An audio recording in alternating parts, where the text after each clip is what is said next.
Oke, mungkin pertama aku mau tanya dulu kali ya ke Mas Yani ya. Di usia yang peralihan 20. Oh 20 ya? 20. Oh lebihnya banyak.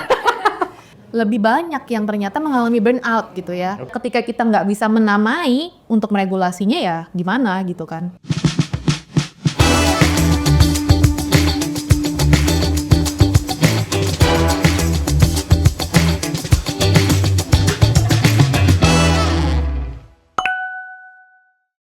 Halo Fresh People, balik lagi di Fresh Talk Podcast. Kali ini bareng sama Yanda. Saya nggak sendirian. Saya kedatangan tamu luar biasa. Seorang psikolog klinis dewasa. Namanya Angela Stevina. Fresh People pasti udah nggak asing lagi lah sama Vina. Vin, silakan sapa teman-teman Fresh People. Halo Fresh People, seneng banget akhirnya bisa balik lagi ke sini ya, ke kursi panas ini. Ngobrol-ngobrol lagi sama Mas Yanda, menyapa kalian semua. Semoga dalam keadaan sehat ya semuanya. Amin. Hot seat ya Vin? Iya hot seat banget kok. Hot lah pokoknya semuanya ya. Oke, nah Vin, saya kalau ngajak Vina ke sini pasti ngobrol tentang seputar mental health gitu, seputar stres kerjaan kayaknya gitu ya. Ya biasa. Mukanya bawa-bawa stres gitu ya? Mukanya stres. Pokoknya seputar dunia mental health di dunia atau di tempat kerja, Vin gitu. Karena kan apa ya di belakangan ini juga tema ini kayak nggak pernah habis gitu dibahas gitu. Karena ya banyak teman-teman di Gen Z atau di millennials gitu, problemnya kayaknya berulang, overthinking, stres di kerjaan, burnout dan lain-lain gitu. Nah mungkin kita coba bahas itu pelan-pelan ya Vin ya. Boleh banget. Nah saya pertama mau bahas dari segi mental health di tempat kerja gitu ya. Menurut psikolog klinis dewasa Vina, seorang profesional gitu ya, kan banyak nih Vin ya anak muda ngerasa kayak mereka tuh sebenarnya lelah gitu ya secara mental di tempat kerjaan gitu. Tapi sebenarnya wajar nggak sih kayak capek secara mental gitu ya dia gitu? Oke, mungkin pertama aku mau tanya dulu kali ya ke Mas Yani ya. Di usia yang peralihan 20. Oh 20 ya? 20. Oh lebihnya banyak. Ya kalau misalnya kita define anak muda gitu ya. Recently nih mungkin Mas Yanda dan Fresh People juga mungkin ada yang udah tahu, ada yang belum gitu ya. Jadi belakangan itu ini trivia doang sih. Yang disebut sebagai remaja gitu ya atau dewasa muda, dewasa awal itu ternyata di stretch nih Mas Yanda. Tadi kan mungkin di 18 sampai 25 tahun kita definisikan sebagai anak muda gitu ya. Nah ini nih di stretch sedikit ke 34 tahun. Itu masih disebut sebagai anak muda ternyata. Gitu ya. Karena kenapa? Karena sebetulnya sampai dengan usia 34-35 tahun itu kita masih dalam fase eksplorasi, mencari. Jadi maksudnya ya dalam hal karir, dalam hal relationship gitu ya dengan membentuk keluarga dan lain-lain. Jadi memang masih sampai dengan 34-35 tahun itu dikategorikan sebagai anak muda gitu. Oke, anak muda. Jadi dengan definisi usia tadi Mas Yanda kan udah agak lewat sedikit ya. Anak muda expired dikit gitu. Expired. Iya. Mas Yanda sendiri maksudnya masih suka mengalami nggak sih stres, kelelahan di tempat kerja gitu? Masih. Itu kayaknya memang nggak bisa lepas gitu ya Vin gitu. Karena ketika sederhananya gini, mungkin kalau dapat pressure kerjaan gitu ya, adalah kepikiran gitu, ada cukup kecapean gitu, dan mungkin juga dari faktor eksternal gitu yang di luar pekerjaan itu menyumbang juga gitu. Jadi lelah secara pekerjaannya juga. Kayaknya gitu ya. Yang dari luar apa tuh misalnya maksudnya? Ya mungkin dari faktor keluarga misalnya di rumah ataupun relationship sama teman-teman gitu ya, hubungan sosial gitu. Jadi memang life lah ya, bukan tentang worknya itu sendiri gitu ya. Jadi itu menyumbang juga sebagai stresor gitu, betul-betul. Ya jadi kalau ditanya wajar atau enggak ya sebenarnya wajar banget gitu ya. Tapi memang dari hasil data-data survei dan penelitian, memang anak muda tadi yang kita definisikan di usia 18 sampai 34 tahun itu memang lebih banyak yang ternyata mengalami burnout gitu ya. Artinya mungkin kan kalau misalnya stres ya kelelahan tadi ya mungkin wajar lah gitu ya, semua juga mengalami kelelahan dan kadang mungkin bagus, artinya kita engage banget dengan pekerjaan kita sebegitunya sehingga kita mencurahkan segala pikiran kita, energi kita ke dalam pekerjaan itu sendiri gitu ya. Tapi kalau kita bicara tentang burnout itu kan memang kaitannya dengan penurunan fokus dan konsentrasi, kemudian sampai dengan akhirnya ya penurunan motivasi untuk kerja, keinginan untuk resign gitu ya, kehilangan makna hidup dan lain-lain lah, kelelahan fisik dan emosional itu. Dan itu memang lebih banyak dialami oleh usia-usia Gen Z sampai dengan milenial akhir gitu ya. Yang disebut anak muda tadi itu ya. 18 sampai 34 tahun. Ya kalau ditanya wajar atau enggak ya sangat wajar, karena tadi salah satu karakteristik mereka juga kan masih eksplorasi ya. Artinya masih mungkin banget di usia-usia 18 sampai 34 tahun itu pekerjaan belum settle juga Mas Yanda gitu. Mereka masih pindah-pindah tempat kerja atau bahkan ya banyak yang kemudian baru lulus kuliah, fresh graduate gitu ya. Nah, apa yang terjadi sama mereka kan sebetulnya mereka masih belum punya otonomi gitu ya. Masih pasti ya namanya baru masuk kerja atau baru pindah kerja, mereka masih adaptasi, mereka masih belum punya kontrol yang sebegitunya, tetapi ekspektasi dari tempat kerja kepada mereka tuh masih tinggi gitu ya. Apalagi sekarang kita tahu di dunia modern ini, di abad ke-21 ini gitu ya, tantangannya bukan hanya dari pekerjaan itu sendiri, tapi yang kayak tadi Mas Yanda bilang gitu ya, secara global ada krisis ekonomi membuat sangat-sangat tidak pasti nih gitu ya. Ada perasaan ketidakamanan secara pekerjaan atau job insecurity itu yang membuat mereka sebetulnya jadi cepat ngerasa lelah juga gitu. Karena ngerasa kekhawatiran akan layoff gitu ya, itu kan banyak banget Mas Yanda. Kalau mereka nggak perform gimana? Betul. Ketidakpastian kayak di dunia kerjaan juga itu menyumbang juga ya sebenarnya gitu. Nah itu kelelahan yang mungkin terlihat mikro ya, not necessarily dari kita overwork gitu sebetulnya, tapi dari tantangan-tantangan, dari challenge yang mungkin sebenarnya kita nggak sadari gitu. Tadi kayak job insecurity itu sangat kalau kita bayangin kita hidup menjalani pekerjaan dengan ketakutan, dengan garangan bahwa gue harus perform, harus memberikan everything gitu ya. Di saat mungkin sebetulnya mereka lagi dalam proses adaptasi, penyesuaian diri, secara keterampilan pun mereka masih lagi mencari gitu ya, membangun gitu, dan juga ada ketakutan untuk bahwa kesadaran bahwa mereka itu replaceable gitu. Itu sih yang menyumbang membuat mereka ada ketidaknyamanan, ketakutan itu. Sebenarnya gini, kalau balik lagi ya ke kita anak-anak muda yang tadi gitu, Vin. Ada nggak sih gitu kayak stres kerja yang normal gitu? Terus gimana sih dia itu bisa membedakan gitu? Artinya, oke, gue harus datang ke profesional, gue butuh bantuan seorang psikolog, psikiater dan lain-lainnya kayak gitu misalnya. Kalau sampai kondisinya memang sudah sampai parah misalnya, atau bahkan dia pun sebenarnya mungkin nggak bisa define gitu ya tentang apa yang ada di dalam dirinya dia, perasaannya gitu kan, bahkan sampai di level depresi mungkin. Kalau kita bicara tentang stres, sebetulnya stres itu at some point diperlukan. Gitu ya, itu yang namanya eustress, stres yang baik gitu. Jadi ibaratnya ya kalau kita kerja nggak berasa ada tekanan, nggak berasa ada tuntutan, kan nggak akan perform juga ya. Jadi memang stres itu perlu gitu, kayaknya perlu di maintain. Kalau kita lihat lagi teori-teori gitu ya dalam manajemen SDM, perlu ada challenge yang sesuai dengan kapasitas mereka supaya mereka merasa stres gitu ya, dalam tanda kutip stres, dan akhirnya bisa perform secara lebih optimal gitu.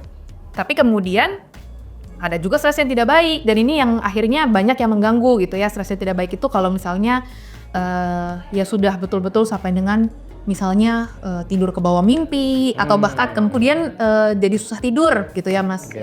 Atau misalkan yang banyak juga nih terjadi di teman-teman kayaknya sakit mah, mengganggu fisik gitu, mengganggu kondisi fisik, ya pusing, kemudian sakit mah.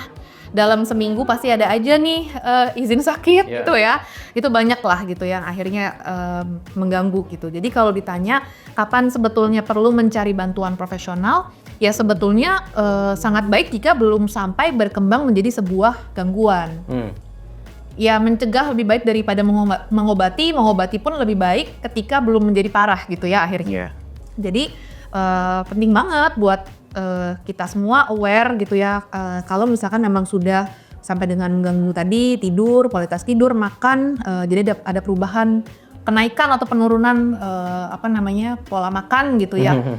Ya pola makan, dan juga kemudian impact-nya kan biasanya ke berat badan nih gitu, naik atau turun secara signifikan 10% dalam sebulan, itu udah jadi sebuah penanda. Itu benchmarknya ya, 10% dalam 1 bulan gitu. Jadi misalkan 50 kg berarti dalam sebulan tuh turun 5 kilo, itu udah alarming gitu. Kemudian perasaan stres itu dirasa mengganggu, stres atau ya tadi lah ya, perasaan yang mengganggu, yang tidak nyaman, kita itu kita rasakan selama 2 minggu berturut-turut. Jadi selama 2 minggu berturut-turut itu kayaknya kita nggak bisa merasa tenang ya. Kemudian juga udah mulai kehilangan hal-hal yang tadinya menyenangkan buat kita nggak lagi menyenangkan gitu ya. Kemudian mulai kehilangan makna hidup gitu ya, dan menjalankan hari ya akhirnya ya udah lewat aja sehari gitu. Bahkan mungkin ada juga yang kemudian kayaknya nggak bisa melewati sehari tanpa nangis gitu. Nah itu berarti udah mengganggu ya gitu. Nah itu yang menjadi penanda sih sebetulnya gitu ya, untuk mencari bantuan profesional gitu. Bahkan ada juga yang kayak kerja udah lempeng aja gitu ya, kayak nggak ada excitednya lagi, kayak nggak, ya itu ya mungkin balik lagi ke yang tadi ya Vina bilang stres baik gitu ya. Kayak saya pernah dengar juga katanya ya overthinking itu beberapa hal gitu ya, maksudnya itu sebagai alert juga, artinya bisa jadi poin bagus nunjukin bahwa ya lu sebenarnya juga engage sama pekerjaan betul banget gitu ya kan. Tapi di beberapa memang ada kondisi yang memang harus dibenerin kali ya. Betul. Nah terkait dengan overthinking itu memang akhirnya kita perlu membedakan sih Mas Yanda ya tadi, apakah paling mudahnya gini, ketika misalkan kita memikirkan tentang pekerjaan walaupun overtime gitu ya, jadi walaupun udah di luar jam pekerjaan atau di weekend kita masih mikirin kerjaan, tapi kita semangat, kita penasaran, kita jadi terdorong untuk punya to-do list atau apa yang akhirnya mengarahkan kita untuk lebih produktif ke pekerjaan, ya itu kita bisa bilang sesuatu yang baik gitu ya. Oke. Tapi kalau misalkan lebih banyak ternyata menguras energi kita, terus pikirannya itu berulang-ulang gitu ya, muncul dan kita nggak tahu jawabannya gitu ya. Jadi instead of mendorong kita untuk mencari jawaban, kita cuman bertanya-tanya what if. Iya. Oke. Ini gimana? Kalau itu gimana? Kemungkinan terburuknya apa gitu ya. Terus kemudian ya tadi brain kita berasa kewalahan dan juga kelelahan gitu ya secara emosional. Nah itu yang udah arahnya sebetulnya emosional, kelelahan emosional, atau yang arahnya mungkin ke burnout yang memang perlu di manage akhirnya gitu. Oke. Tapi gini Vin, bisa nggak sih dikatakan gitu ya si overthinking itu soal kerjaan itu sebagai ambisi gitu? Ambisi seseorang gitu ya untuk achieve satu target, satu prestasinya gitu ya, atau memang itu sebagai tanda mental ya udah kelelahan gitu. Ya tadi kalau misalkan memang secara dampak yang dirasakan lebih banyak mendorong dia in a good way gitu ya, ke arah yang lebih baik, rasanya masih oke gitu. Memang itu mungkin kayak memang pribadi yang high achiever gitu, butuh pencapaian gitu ya, butuh target-target dan tekanan dalam hidupnya. Itu kan memang kepribadian orang yang Mas beda-beda. Ada yang mungkin orang bisa bekerja di bawah tekanan dan memang harus ditekan gitu ya supaya merasa termotivasi. Tapi ada orang yang mungkin memang kapasitas untuk bekerja di bawah tekanannya tuh toleransinya sedikit. Toleransinya lebih rendah. Oke. Nah itu juga makanya kenapa job fit perlu kan ya, kesesuaian antara kepribadian orang dengan karakteristik pekerjaannya itu juga perlu sesuai. Tapi ya tadi ketika misalkan itu ambisi membuat dia bersemangat tapi tidak termanage juga kelelahannya gitu ya, dan juga ada fungsi-fungsi lain dalam hidup yang kemudian jadi tidak bekerja secara baik. Misalnya dia memang jadi ambisi nih gitu ya, mendorong dia supaya achieve, tapi kemudian relasi dengan keluarga, dengan pasangan jadi terganggu. Atau kemudian saking dia absorb banget ke pekerjaan, dia jadi self care-nya kurang, artinya tidurnya kurang, makannya tidak jelas gitu ya, pola makannya tidak sehat dan lain-lain. Ya itu kan artinya ada aspek lain dalam kehidupan dia yang perlu di maintain juga gitu. Nah itu lagi ya, balik lagi kita yang bisa define, mungkin yang kita bisa merasakan badan kita, diri kita gitu, kapan kita bisa datang ke profesional gitu ya. Ya sekarang gini aja, orang sakit fisik kan ke dokter ya. Ya. Berarti mungkin ini juga bisa, harusnya jangan malu. Betul. Gitu, untuk datang ke bantuan profesional gitu ya. Betul, tapi memang ada beberapa hal sih Mas terkait dengan seeking help di ranahnya psikologi gitu ya, dibandingkan dengan kesehatan fisik gitu.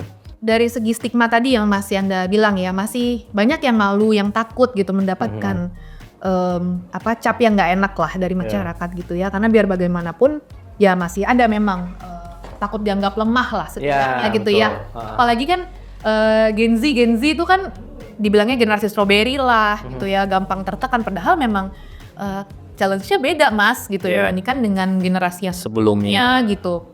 Kemudian ya tadi stigmanya memang masih ada, walaupun mungkin nggak sekencang dulu gitu ya, dan secara awareness teman-teman Gen Z itu jauh lebih aware nih tentang mental health gitu ya, tapi di satu sisi ini bisa jadi conflicting.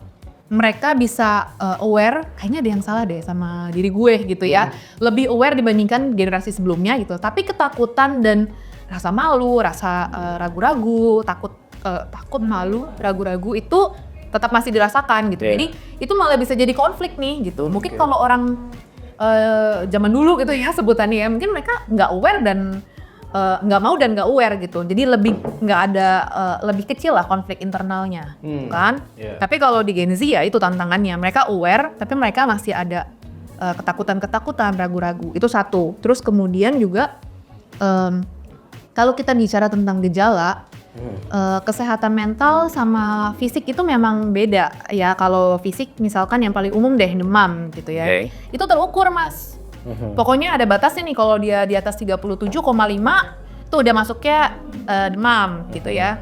Kalau udah sampai 39 nih artinya udah harus ke rumah sakit nih gitu kan. Nah sedangkan kalau misalkan gejala-gejala kesehatan mental kan nggak seperti itu ya gitu. Betul. Banyak yang abu-abunya ya Basan. Makanya kita juga nggak pernah mengencourage untuk self-diagnose. Gitu, karena psikolog, psikiater, kami yang bekerja di ranah profesional ini pun perlu pendidikan yang panjang gitu untuk bisa mendiagnosis gitu, dan diagnosisnya pun ada yang mirip-mirip gitu ya, sehingga memang tidak disarankan untuk self-diagnose gitu. Memang secara gejala pun lebih sulit untuk dikenali gitu ya. Dan masih banyak banget teman-teman yang sebetulnya mungkin sudah mengalami beberapa gejala tapi masih bisa terlihat function well gitu ya. Baik aja. Tugas-tugas tetap terselesaikan gitu ya. Peran-peran dia di rumah, sebagai anak, sebagai istri, sebagai suami masih tetap terjalankan dengan baik gitu. Walaupun sebenarnya di dalamnya tuh dia udah lagi nggak nyaman banget. Gitu sih, itu yang pemahaman berarti ya, pemahaman mengenai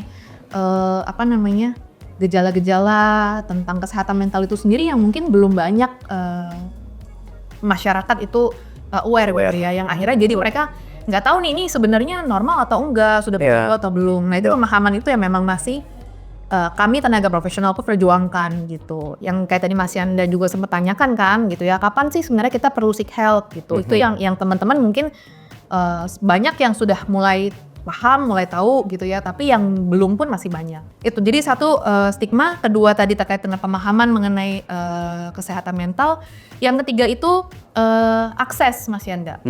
Jadi kadang-kadang pemahamannya ada, mau nih dia gitu ya, mau untuk kayaknya gue butuh deh konseling gitu ya misalkan. Tapi kemudian masih belum tahu nih harus ke siapa, harus ke mana gitu. Apalagi kan memang kalau konsultasi dengan dokter biasanya ya memang gejalanya apa dikasih obat Panadol selesai. Tapi kalau misalkan dengan psikolog itu kan ada faktor juga kemudian cocok-cocokan, preferensi. Iya betul. Gitu. Jadi belum lagi juga bicara tentang kalau kita ngomong tentang budget gitu ya. Kalau kesehatan fisik most likely sudah tercover lah dengan asuransi, dengan BPJS gitu. Tetapi kalau untuk kesehatan mental itu memang masih belum coverage-nya belum sebanyak itu gitu. Jadi itu yang mungkin kemudian bikin bertanya-tanya, bikin ragu-ragu juga gitu ya untuk mengakses kesehatan mental gitu. Nah kalau kita tarik lagi ke dunia kerja gitu ya, di lingkungan pekerjaan, pertanyaan ini tadi jadi akan mengarahkan tentang pentingnya peran pimpinan, atasan, langsung gitu ya.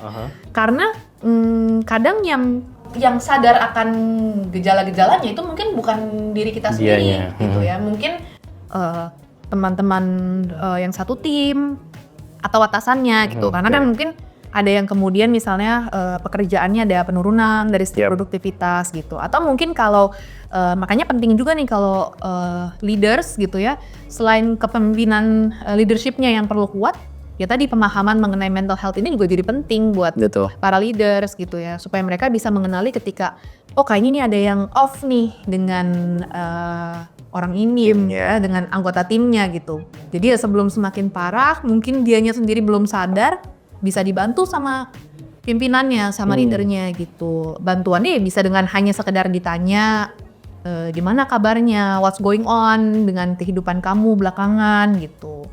Kalau misalkan kemudian ternyata ada kesulitan dengan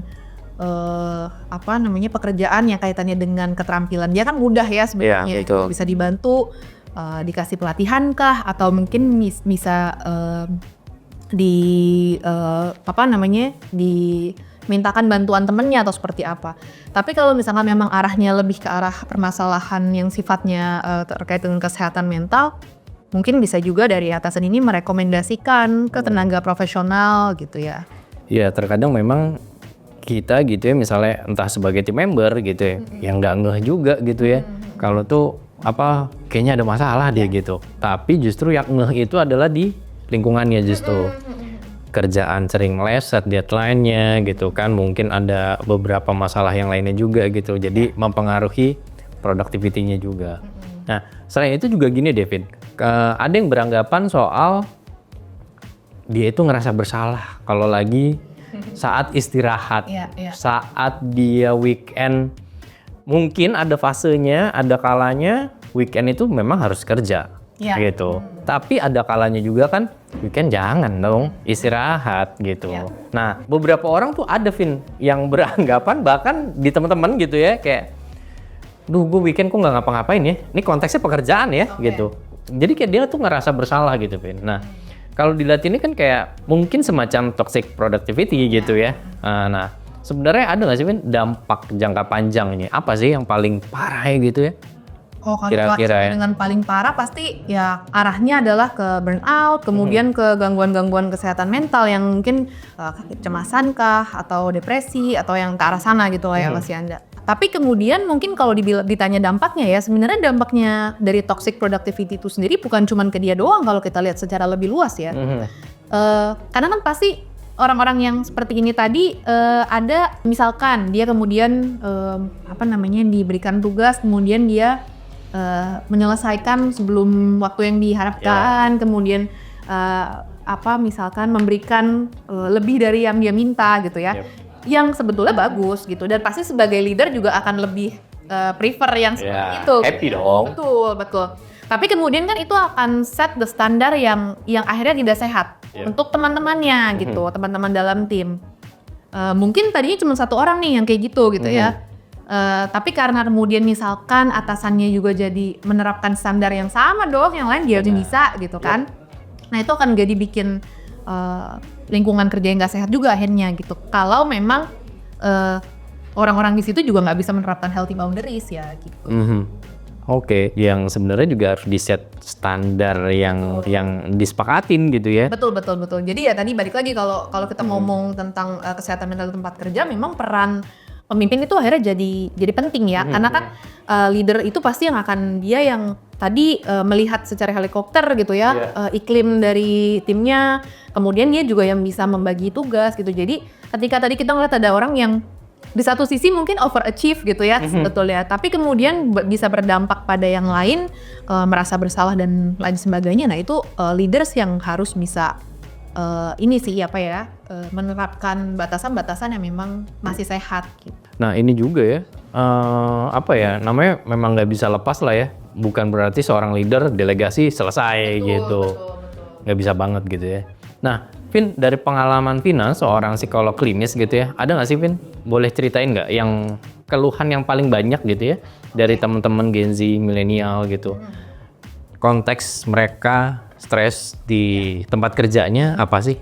Biasanya yang paling banyak itu mungkin gini ya Mas Yanda, kalau misalkan mereka langsung come up dengan di tempat kerja gini, tertekan, sulit mengimbangi teman-teman atau apa, itu sebetulnya kadang menunjukkan juga ada sisi mereka yang pasti takut merasa lemah gitu ya, sebenarnya ya dianggap lemah lah gitu ya.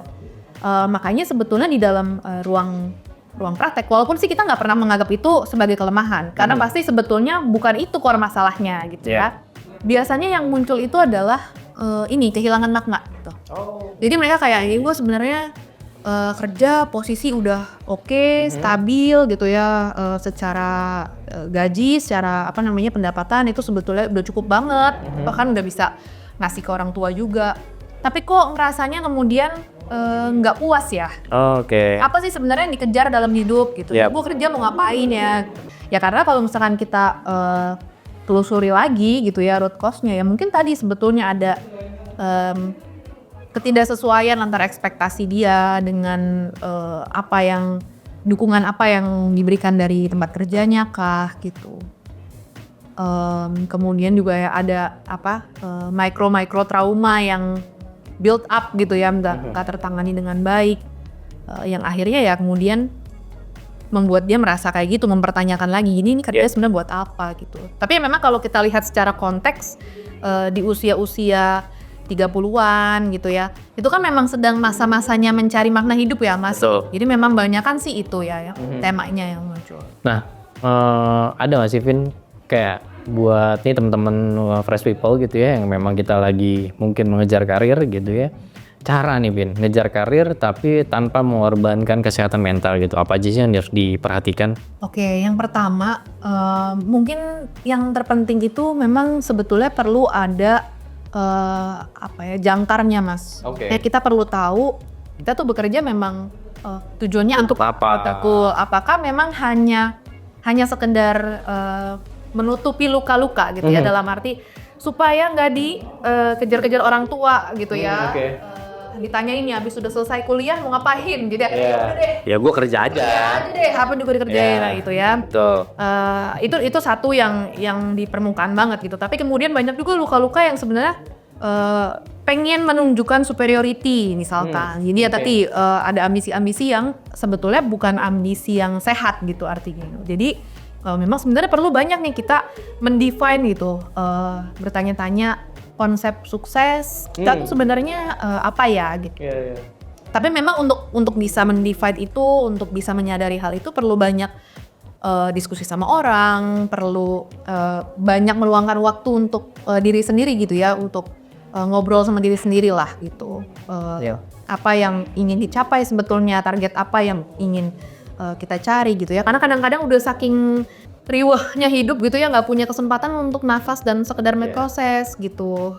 Ya udah jalanin aja, nggak kerasa 2025 udah jadi 2026, tiba-tiba udah 2032 gitu nanti gitu kan ya, tanpa kita nafas gitu. Jadi memang perlu sih untuk bisa bertanya dengan diri sendiri gitu, apa yang sebetulnya mau dicari, apa yang sebetulnya membahagiakan untuk kita gitu ya, dalam segala aspek, dalam pekerjaan, dalam hubungan dengan lingkungan sosial kita gitu.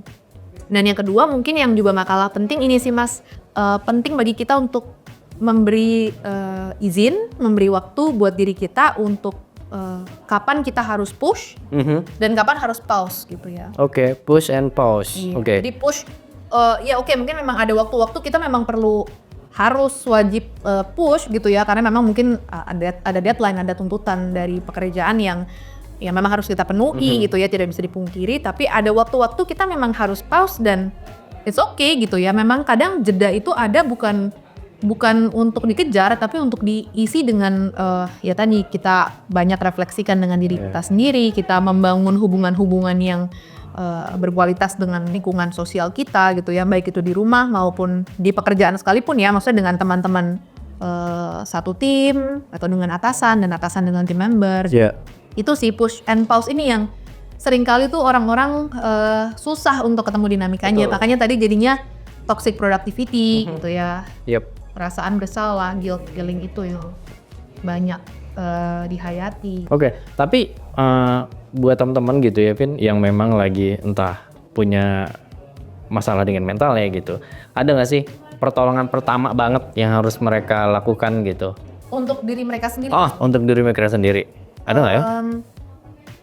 Dalam hal misalkan kondisinya mereka lagi mungkin kelelahan gitu ya secara mental. Karena yang penting sih mereka sebetulnya menyadari dulu ya Mas, yang kali ini mereka sadar bahwa mereka memang tidak baik-baik saja gitu, dan mereka butuh pertolongan, baik itu dari diri mereka sendiri ataupun dari lingkungan sekitarnya gitu. Karena kalau mereka nggak sadar, ya nggak bisa juga ya. Betul. Jadi memang harus sadar dulu gitu, harus sadar dan mau mengakui. Kadang kita sadar tapi nggak mau mengakui. Mau mengakui, ya betul. Gitu. Jadi kadang kayaknya gue lagi nggak baik-baik aja, tapi enggak lah, gue masih kuat gitu. Masih bisa ini mah, 3 laporan lagi juga bisa, sepagi jam 5. Itu sering banget tuh kayak gitu tuh kayaknya tuh. Karena merasa kayak balik lagi yang kayak Vina bilang tadi ya, kok kayak lemah banget sih, kayak gini aja nggak bisa gitu. Terkesannya seperti itu, tapi sebenarnya di dalam dirinya dia, gue udah capek banget sebenarnya gitu ya. Itu butuh emotional intelligence juga sih ya Mas, maksudnya regulasi emosi, mengakui tadi, menamai. Jadi gini, kalau kita bicara tentang emotional intelligence dan emotional regulation gitu, itu memang banyak orang yang masih susah untuk punya itu gitu, mendevelop itu, masih underdevelop lah gitu. Karena memang kita dibesarkan dengan sistem pendidikan, dengan gaya parenting dan lain-lain yang memang mengutamakan inteligensinya tuh pengetahuan gitu kan ya, instead of emosional gitu. Tapi sekarang sih udah banyak ya, kalau buat anak-anak kita gitu kan udah banyak buku-buku yang tentang emosi. Nah itu memang penting karena untuk bisa meregulasi emosi, step pertama itu sebetulnya adalah menamai dulu, naming. Oke, Kita lagi ngerasa apa sih saat ini gitu ya. Mas Yanda sekarang lagi merasa apa? Happy dong sama Vina nih, kayaknya lagi ngobrol. Iya, tapi maksudnya happy satu hal. Tapi kan kadang-kadang emosi itu sebenarnya banyak layernya. Ada happy-nya, mungkin ada cemasnya gitu ya. Cemas dalam arti apalagi nih yang akan antisipasi gitu ya, perasaan antisipasi gitu. Atau mungkin juga ada bersemangat ada gitu. Nah, excited gitu ya. Excited, betul. Jadi memang emosi itu kan sebetulnya banyak sekali Mas Yanda gitu ya, yang kita tahu yang primer itu mungkin ya senang, sedih, marah, disgusted, jijik gitu ya. Ya kalau udah nonton film Inside Out udah inilah familiar gitu ya. Tapi kadang di tengah kesibukan kita dan banyaknya pekerjaan yang sedang kita lakukan, kadang menamai itu aja kita susah gitu. Ya karena kita nggak punya waktu juga buat introspeksi gitu ya, buat refleksi, ini tuh apa sih yang lagi berjalan di pikiran gitu ya. Ya ketika kita nggak bisa menamai untuk meregulasinya ya gimana gitu kan. Untuk memproses kesedihan, memproses kekecewaan, memproses ketakutan, jadi susah gitu. Ketika menamainya aja tuh udah kita susah gitu. Jadi memang ya susahnya itu adalah, salah satunya memang kendalanya adalah di vocabulary kita terhadap perasaan itu yang mungkin masih belum terlalu kaya Mas gitu. Bahwa sebetulnya kan beda ya antara kecewa, marah, ya mungkin bahwa dalam marah ada kekecewaan juga bisa. Jadi kosakata mengenai perasaan-perasaan tadi, emosi-emosi tadi itu juga kadang-kadang kita nggak familiar sih gitu ya. Itu satu, jadi menamai dulu. Oke, berarti saat ini saya lagi kecewa karena apa gitu. Baru setelah itu ya diproses gitu dan diakui. Jadi diakui dulu dan diterima. Baru kemudian diproses apa yang bisa kita lakukan. Diproses itu dalam arti maksudnya ya coping gitu ya, dengan cara macam-macam lah. Tapi kita perlu sadar, akui, menamai. Itu dulu step pertama yang penting. Penting tapi masih banyak yang lacking gitu ya. Masih belum bisa gitu situ. Karena itu ya, perbendaharaan dari setiap masing-masing, kayak kita harus tagging nih. Benar. Mana sih yang dimaksud gitu ya, dari setiap rasanya gitu ya. Oke. Ini banyak banget sebenarnya, Vin. Buat di pembahasan kita tentang mental health. Kayaknya bakal ada pembahasan lanjutan, Vin, buat tentang di mental health di tempat kerja gitu ya. Mudah-mudahan Vina mau mampir lagi ke Fresh Talk Podcast, ngobrol sama Fresh People. Mas Yanda dan Fresh People nggak bosen aja sih gitu, nggak yang kita lihat saya lagi gitu ya. Oke. Nanti topik berikutnya. Pasti. Fresh People tungguin ya. Vin, makasih banyak udah mampir, udah sharing kepada kita semua. Fresh People juga kayak mudah-mudahan sih nungguin nih Vina di edisi berikutnya gitu. Oke, Vin, thank you banget ya. Juga, sampai ketemu lagi, sehat-sehat terus. Sip, kalau gitu. Sampai ketemu lagi di Fresh Talk berikutnya. Salam Fresh Talk.